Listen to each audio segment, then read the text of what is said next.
I look at every day with you as a gift. The day I met you, we were a total stranger with each other. Little did we know, there's something in us holding into each other's heart. When our paths cross, yun na pala yung simula ng panghabang buhay ko. Kasama ka. And today, it will be official. Listen carefully to what I have written from my heart, from the deepest bottom of it. I waited a really long time to tell you all this. Thank you for making me the happiest bride as I am. Thank you for loving my fun, crazy, loud family as much as I do. I remember the time I was searching for myself. Nagbook ako ng trip dito sa Palawan to spend my holiday alone. But the twist of fate happened and my heart found its home in you.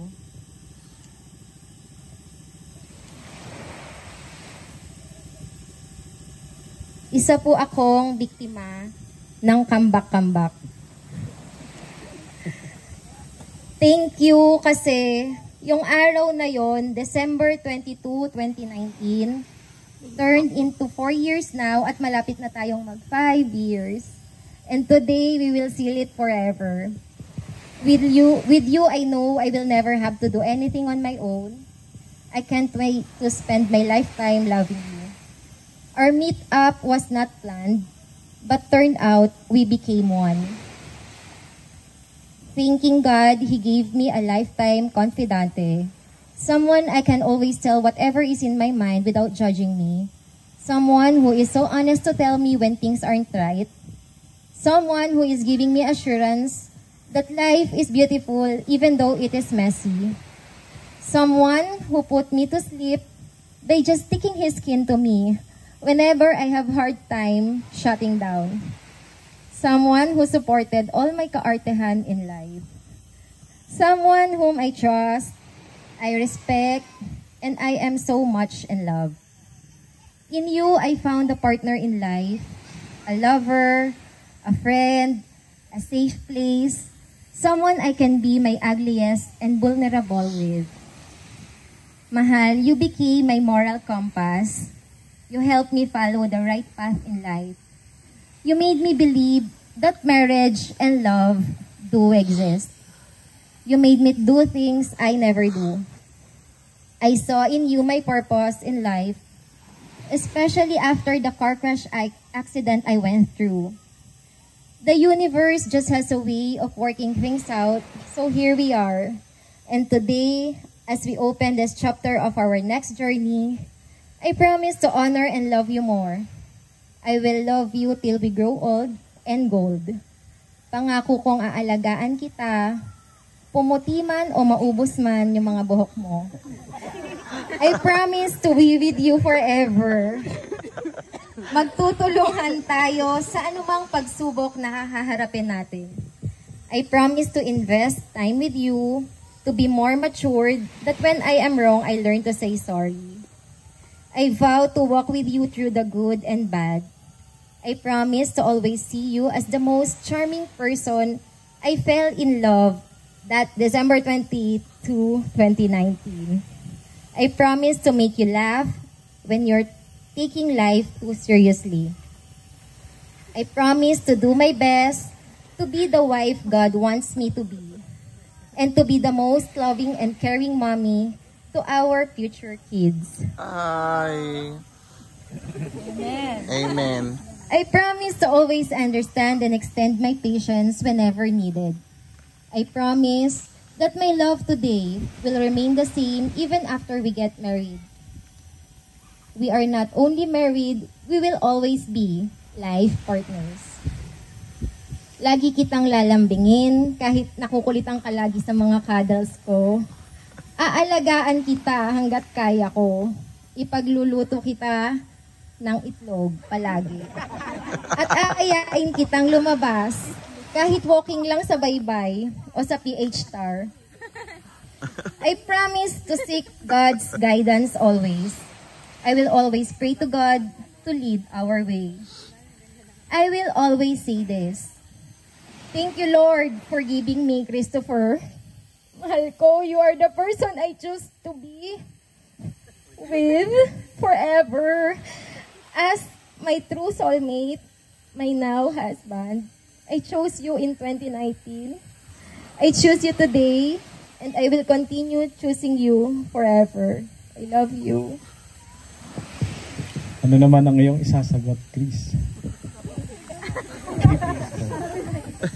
Ang haba ah.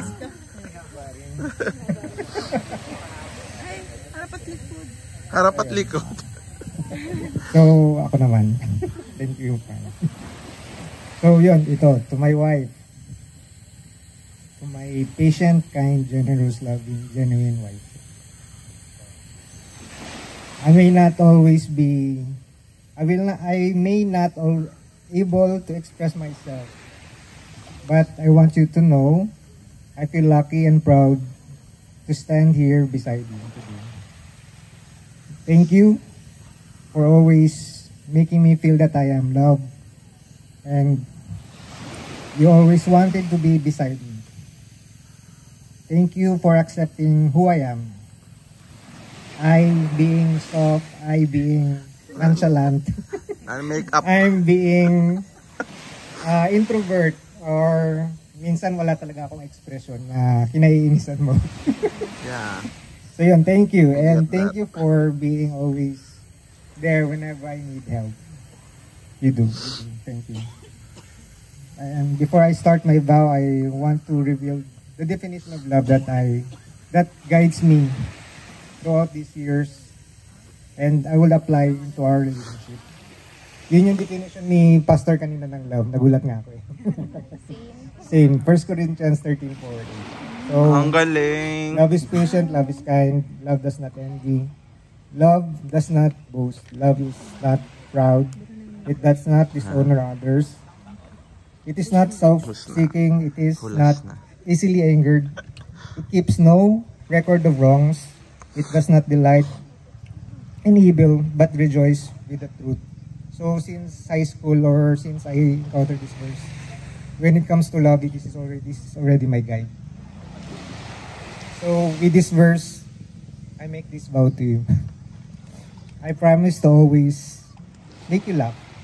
I promise to plan future with you as we make every moment special and fun. I promise to encourage you everything you want to do. Kahit parang lahat gusto mo gawin, encourage kita, support kita dyan. I promise to always make you pretty and sexy. Ipapa-science natin yung kailangan nito. Yeah. Okay na, Beshi. Tara na. I promise to always be your guide and give you direction. Natutuwa ako kasi na-mention mo rin to kanina. Kasi di nyo na itatanong, lagi siya nawawala sa parking. Paghahanapin niya na yung kotse niya. Mahina sa I memorya. promise to always be beside you as you go to sleep. Na-mention mo rin kanina. Kasi hindi ka nakakatulog kapag talagang I will be there always for you. So, kahit na minsan night shift ako, tititigan na lang kita natutulog. Sana all na lang nasasabi ko. Sleeping Beauty. So, our journey as a family has only just begun. And I can't wait to what God has planned for us. You will always be in my future. I love you so much. Yay! Palakpakan po natin yung kanilang mga pangako sa isa't isa. At tunay na yun yung isang kanilang naranasan habang sila po ay mag-boyfriend at mag-girlfriend. At yun yung kanilang nakita. Meron kayong pagpapatunay ng inyong pagsasama sa inyong pagmamahalan at pagsasama. At ito yung sinising.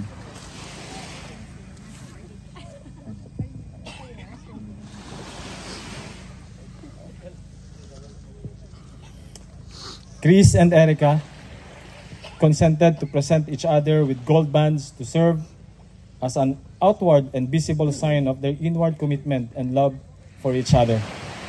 Let the rings always remind you of who you are and what you have committed to each other. May your marriage conform to what these wedding bands present. Let Christ be the Lord of your rings.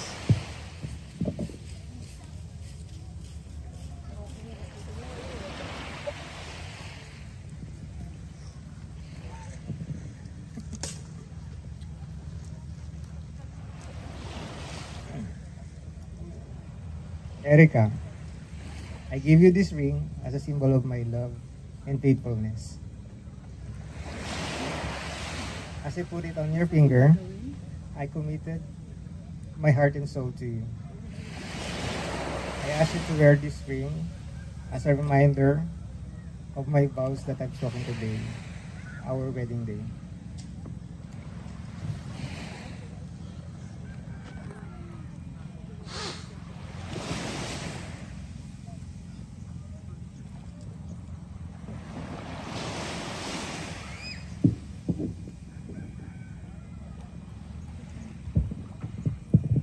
Christopher, mahal ko, I give you this ring as a symbol of my love and faithfulness. As I place it on your finger, I commit my heart and soul to you. I ask you to wear this as a reminder of the vows we have spoken today, our wedding day.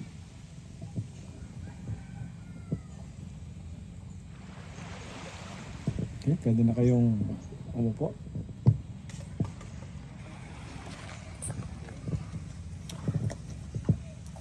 Chris and Erica, I would like to present this to you as a reminder that every good and perfect gift comes from God and that should honor God in all your possessions.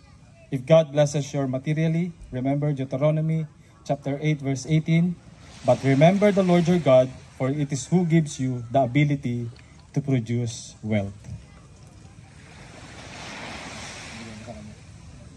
Bigyan mo sa kanya. Yeah.